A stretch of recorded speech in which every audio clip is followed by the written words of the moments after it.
Good. Thank you so much. Again, I'm Roxanne Swainhart, call me Roxie, and I'm an awaker of humanity, an ascension guide, if you want to call it that, a channeler on the side. So anyways, I'm here and I was invited, thank you once again, Rick, for inviting me. This is Law of Attraction idea. And when Rick asked me, what do you want to talk about? Let's call it something. Let's give it an idea. And everything is birthed 100% from ideas. Your imagination is the only way you create. And let me tell you wholeheartedly, there is not 1 second you are not creating. Not 1 second. This is how I want to, this is why I named it, how Law of Attraction is always, in all ways, working in your life, whether you believe it or not. It is a perpetuating system that never goes away. It can't, because it's a law. And that means what you put out is what you get back is one way to say it. Misery loves company is the easy way to put it in your mind. Everyone knows that if you attract misery, you're miserable. Don't tell me you're not. You're bitching, you're complaining, you're anything about how I need some kind of self-pity in my life to give it to someone so they can hear it, so I can share my law of attraction. I'm attracting that because I am that. So your thoughts are you. Truly, your thought is having you as a thought, which is even cooler. But we'll talk about that later. So law of attraction. The idea is what you put out is what you get back. Everything has been proven. You can go back to Einstein. Doesn't matter. Everything is vibration. Everything is vibration. Everything is vibration. I am speaking, it's vibrating. You are hearing, that's vibrating. This table is vibrating at a certain frequency to create the table. Everything is light translated into a vibrational state, giving tone and also what? Oh, I thought you said something. Giving tone and a vibration that you feel. Everyone knows you walk into a room and you go, yeah, I don't want to be here. Because you feel the room. But we've relied and come to rely on the only thing that the world has told us exists until, of course, quantum physics is now in the game and they're shattering a lot of those paradigms. But that's in the field of quantum physics, so it's not well known as of this now. But what is that we come to rely on? Our smell, our sight, our sound, our taste, and our touch. We think this is reality, but it's been proven that your visual sight, if it was more visual, you would see more things in your reality. So in other words, there's things existing around you right now that you cannot perceive, but the dog can see, the cat can see, the cat can hear, the dog can hear. They're in your reality and you can't see them. So that's the vibration I'm talking about. So how does this affect you? How do you feel? You feel crappy? You're going to get crappy. You feel happy? You're going to get happy. You feel obligated? Oh, you're going to get obligation. You feel anger? You're going to get anger. You feel resistance? You're going to get resistance. You lock your doors at night? What are you inviting? Anybody? Reason. Absolutely. You're inviting an attack. If you have an army, you're only inviting a war. But you need to be safe, don't you? But safety comes from one place and one place only. Is 100% fear. So you're afraid. Your anger is fear. You're afraid. Your security is fear. You're afraid. What might happen? Why do you buy insurance? Something might happen. But doesn't that guarantee something's going to happen? Because that's the vibration you're putting out. Why buy insurance unless you want something to happen? But you think it needs to happen, so it does happen because you're, thank God I had insurance. But if you had no insurance, no way that would have happened. Why? Because you wouldn't want that. What you put out is what you get back. But if the fear is perpetuating that, then it comes and shows itself. Does that make sense? So there's only two emotions. And we're going to get a little bit spiritual on you in that fashion. Metaphysics, okay, it was more comfortable for some people. The two emotions are love and fear. That's the only two things that are in existence. That is the Alpha, the Omega. That is polarity. That is left and right. That is up and down. That is good and bad. Love and fear. Everything comes out of fear. Everything comes out of love. You know when you're loving because you feel good. You're having a good time. In that moment, you attract things to you. But then what happens? Holy cow, that can't happen again. Too good to be true. Oh, I only deserve it once. I must pay repentance. Thank you, God, you did it for me. I don't deserve it. And then you're right back into la-la land of not being the creator that you are. Because that perpetuating belief of you don't deserve it, that's not possible. God's up there. He's not here. He doesn't care about me because I haven't met an immeasurable standard of bullshit to become something. No one can be the God that's in the book of Jehovah or the Buddha or the Brahma Gita or any of those. You can't be that because that's conditioning. That's a standard. That's an idea of limitation. It is. I dare say you're not limited. I dare say you are unbridled, and I dare say you get to do whatever you want, anytime you want it, by your free will, God-given gift choice. Free will. All of you chose to come here tonight. Why? You wanted to hear something. You were intrigued. This is going to give me something I want. And how you take it away is your individual perspective based on your beliefs on how that is. Another God-given right of your individuality. Your creative right, your individual reality. I will never see what you see, feel what you feel, ever. There's only one who does it, God. God gets all of us. But the individual is subjective, always. So let me tell you something that you're going to love. That means 100%, all truths are true. All truths are true. There is not one thing you have ever done in your life wrong. How can that be? They told me. Who are they? The bookkeepers. The ones that call themselves, and we give them belief, vibration.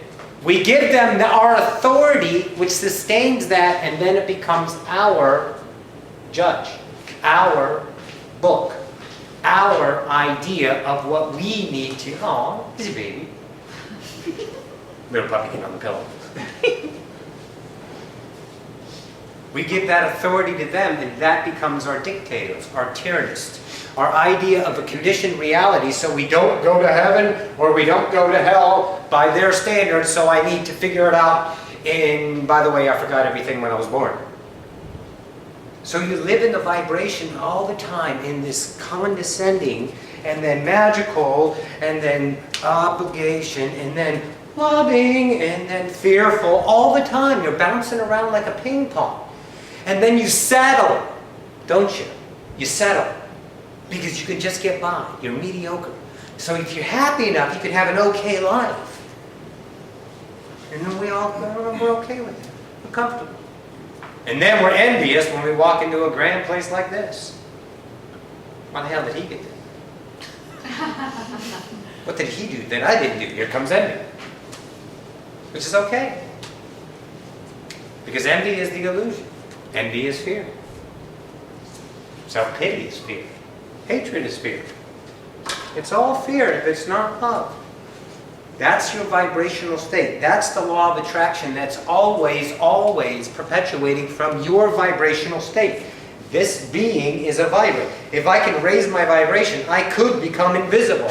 Because I'm not invisible in all that is, I'm invisible to your vibrational state of being. So since I'm here, I'm in this existence, I am in this reality, I am vibrating. What I vibrate is what I put out. That's what I am, and I attract that back. The law of attraction, your vibration. All perpetuating, and a lot of them are what you call background programs that are running as standards that you don't even notice. You automatically say something, and then you don't know you're saying it, and that poof puts out to the universe, hi, I don't deserve this. And you don't get it. And you're in wonderment why someone else is so lucky. Why they are like that? Because they're just following their highest joy and they trust in themselves, nobody else. Some of them are born with a golden spoon or a silver spoon in their mouth. Absolutely. Some of them win the lottery. Usually 96% are broke within 5 years because they didn't deserve the money. And poof, it's gone. Because they were living up to a standard that was written, that was believed, and that is once again your beliefs. Make sense so far? Yep. Everybody? Any questions? Good? There you go. So, how do you become aware of your beliefs? And is it okay? Anyone here believe in God the Creator? Let's start with that. God of Jehovah, let's start with that. Intelligent design.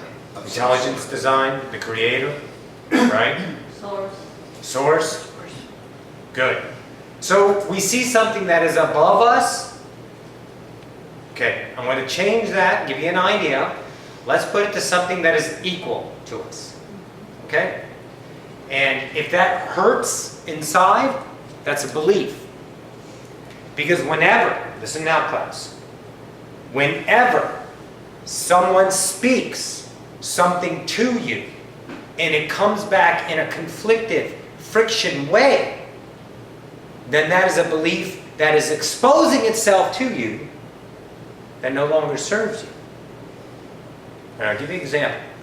A guy's walking down the street, he has a $5,000 suit on, and a guy comes up to him and says, "Did you really spend that much money on that suit? I see it's a nice suit, but you probably spent like $2,000, $3,000 on it, didn't you?" Because the guy's envious. And he's mad because he's angry, because he's fearful, and he doesn't know how to figure it out. So he goes up to this man and he taunts this man. And the man goes, "No, it's a $5,000 suit." "Holy cow, how would you ever do that? You are an idiot, blah, blah, blah." And the man goes, "Awesome. I love your opinion. Here's a Coke, here's a smile," and goes on his merry way. That's the belief because he understands it's not him. That's his beautiful individual right to believe that. But it doesn't slight him because he doesn't believe in that. Now, if the man has a conniption and starts to argue, then the guy knows that is me, although he won't admit it, but it is him. Because he had to prove to the world that he can wear a $5,000 suit, and that's coming from ego, or altered ego, truth. That he has to go out there and sustain an image, and as soon as any one of you, if your image has been cut, you get pissed, you get mad. But that image is what's perpetuating. That's your treasure that you were taught. It's not what you are. You are only love. You were taught that. And that became a treasure. And you have built a wall around that treasure to protect it because that is your identity. And no one in all the nows wants to go unnoticed. You want to be heard, you want to be felt, you want to be loved, you want to be noticed. Because you count. But many of you were not taught to count. Many of you were taught to, oh God, ugh, those wonderful days. Children should be seen, not heard. I wonder if God said that to all of us, His children. You know what, guys? I love you, but you should be seen and not heard. So I'm going to condition the hell out of you. Although I'm eternal love, I'm going to condition you. Although I am nothing but unconditional love, and you are me, I'm going to condition you. No. But we were taught that through different belief systems of cultures around the world. And those, what we covet. Everyone understand what covet means? C-O-V-E-T? When you're born, you're empty. You get a steady diarrhea, pardon me, steady diet of BS belief systems and food. From who? Your parents. Telepathically, make no mistake about it, vibration does not wait for like awareness, it's always there. Your vibration, your parents' vibration, are telepathically connecting before you're even born. So you're getting a steady diet of beliefs all the time. And you covet that because they're feeding you. So you think that's your world. And then you start to venture out and then you look like a little puppy dog like, well, what are they doing? That doesn't look, and then you adjust and accept and you keep going, but you become this value system. your value fulfillment in yourself, and you have a perpetuating idea of what it is to be alive, what it is to be. And you hold that dear, because without that you would crumble and you would be lonely and you would be left alone to die in some corner, never felt. So you stand on that podium of that idea of your belief, and you shout it out to the world in one way or the other. And it can be just because you're smiling, it could be you joined a group like this to be felt, or you wear a particular kind of outfit, or you do whatever, but you got to get that out there, and that's your core beliefs. As soon as someone says something that conflicts with you, that causes friction, you're upset. But that's the gift. That's the exposure. That's the belief that no longer serves you. That's what you need to look at and go, why do I believe that? This is what you understand, as God has never given you anything that you cannot handle. Anything. There's nothing in your reality that you have not chosen. Gave you that to understand yourself. Your vibrational understanding of that does not longer serve you. That is your law of attraction. You need to understand what they are. I can sit here and have an entire conversation on how to write affirmations on the board, give you dream building techniques. This is how law of attraction works, but that will never work if you don't believe in yourself. If you don't think you deserve it, a perpetuating belief for a lot of us. If you don't think it's possible, huge belief for a lot of us. Because why? Because this is your reality. Physical. The banks, the IRS. Think that's reality? The IRS is never there until you choose it to be there. Is anything right now, outside of this house, existing in this moment? No. Not until you get there. You create it. That's how powerful you are. That's what you are. You're choosing what to be there all the time. If you really truly need to pay a bill, you will pay the bill because you believe you pay the bill. But if you don't have the money or don't want to pay it, then don't, and watch what happens. But if you're coming from fear, I know it's coming.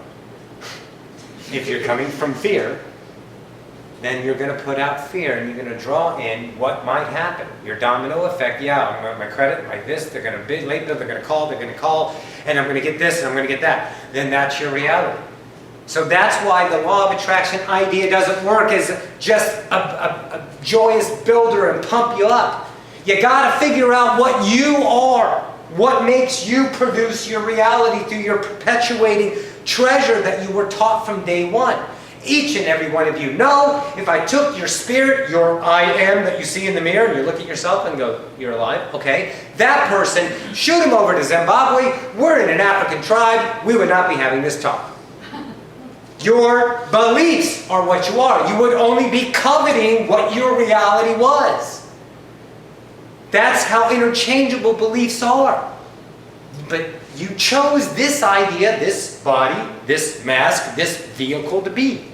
And here we are playing the game of creation in the physical realm. Question is, why did you guys come here? Anyone know? Tonight? Nope. Oh, overall? To be a human. Like, To play. My idea is this. I know I'm God before I came here.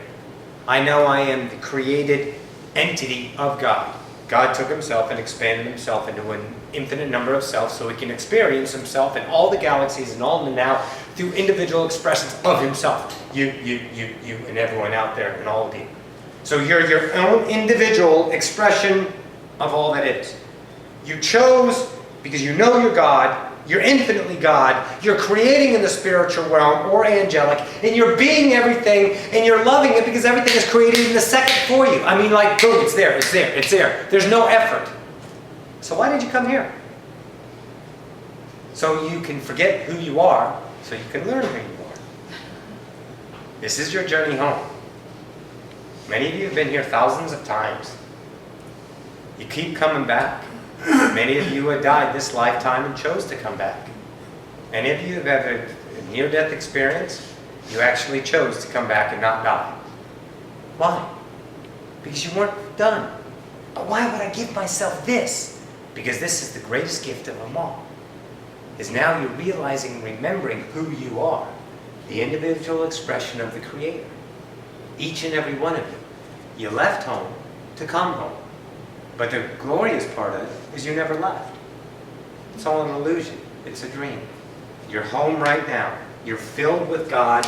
You never left. And the journey is only right here. Yes? When you were teaching that course and it was only me there, Awesome. you went into now. You know, people look future, but that's ridiculous because you're not experiencing now. And Right. then you look in the past, hoping to learn for your future, but then you're not experiencing now. Now. Could you go Yes. into a little bit more of now? Yes, that's log 2. Yes. Okay. But the idea I want you to understand is to realize and give yourself comfort, peace. You chose this. You chose to, if you are only God, and God was only God, how does God understand himself? He creates an infinite number of selves so he can feel himself in all different facets of all that is.